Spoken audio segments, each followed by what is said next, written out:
Seeing the attic door was a shock. I didn't want to open it for fear of what might be lurking behind. Instead, I ran upstairs and checked to see if the attic door was still there. The actual one. It was indeed. I then ran back downstairs into the basement, only to find that the door down there had vanished. Had I merely imagined its presence? Thinking I had gone completely mad, I went back upstairs and sat down on the couch. My mind was running haywire, trying to comprehend things, but it eventually gave in to its own weariness. I ended up taking a short nap, and that's when I had another weird dream. This dream was similar to the one I had before. I was sitting on the couch, watching TV, when I heard a scratching noise. The only difference was it was coming from the basement rather than the attic. It too progressed and turned into a ferocious knocking that I couldn't ignore. As such, I got up from the couch and went downstairs to put a stop to it. In my dream, the basement was empty, no mysterious door in sight. That and the knocking and scratching ceased upon my entry. At my wit's end, I went back upstairs. The sound then returned with a vengeance. Only this time, it was coming from the attic again.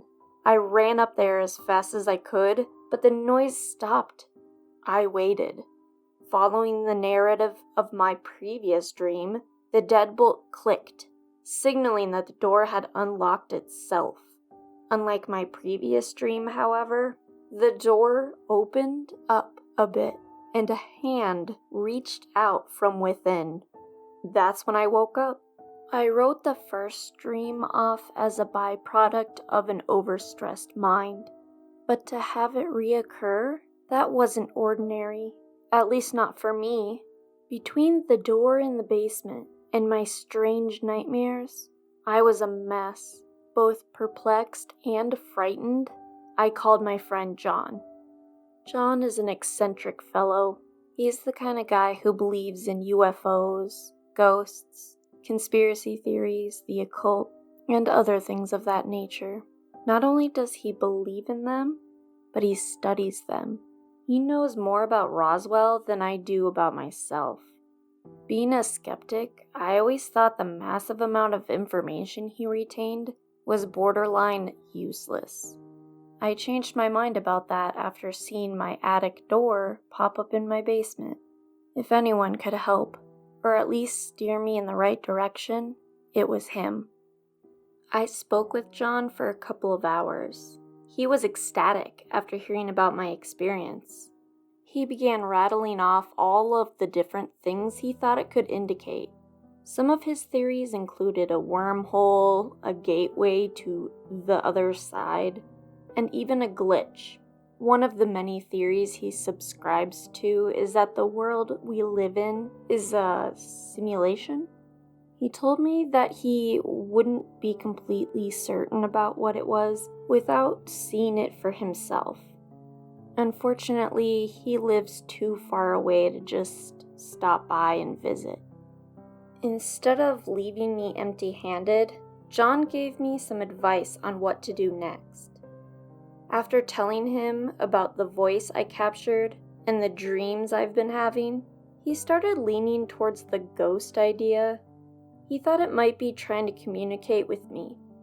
Because of this, he told me I should set up the voice recorder in the basement and ask the spirit some questions. I could play back the recording after and listen for the voice.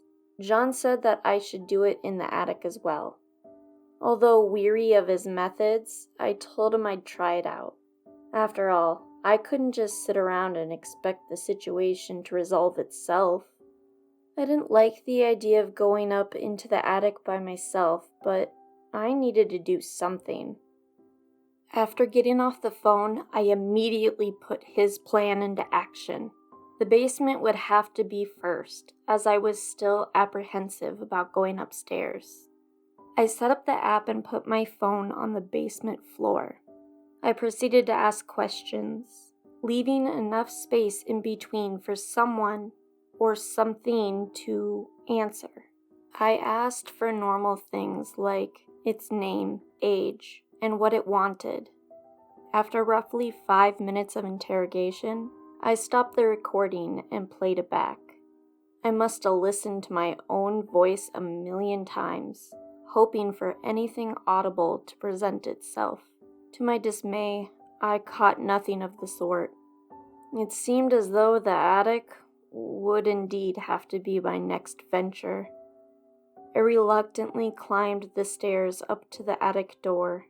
I looked at it for a few moments, took a deep breath, and unlocked the deadbolt. I opened the door and braced myself. There was nothing there, save for the previous owner's belongings. When I first purchased the house, I had to do a little bit of renovating, so to speak. The owner before me had no cable, electricity, or proper plumbing. On top of that, they left all of their stuff behind. I had most of it removed, but left everything that was in the attic. I had no need for this space, and I didn't want to put any more money into emptying the house than I had to. I perused through the attic's wares for a bit, curious as to what it was that I technically owned. Some of the interesting items that stood out to me were an old postcard from Paris, a strange-looking dog collar, and a book on witchcraft. The fears set in while going through the contents of my new collection.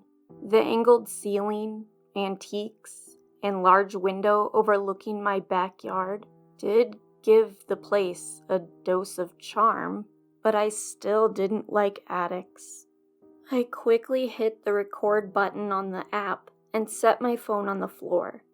I asked the same questions as before, but didn't leave as much space in between, as I already wanted to get the hell out of there. Before stopping the recording, I had a thought. Perhaps the spirit would respond if I asked the same question that I did in my sleep. I cleared my throat and asked, "Where are you?" After asking the final question, I stopped the recording and played it back. It sounded almost identical to the one I recorded in the basement, complete with a lack of answers. That is, until the very end. After I asked the last question, I heard a familiar, low whisper. "Be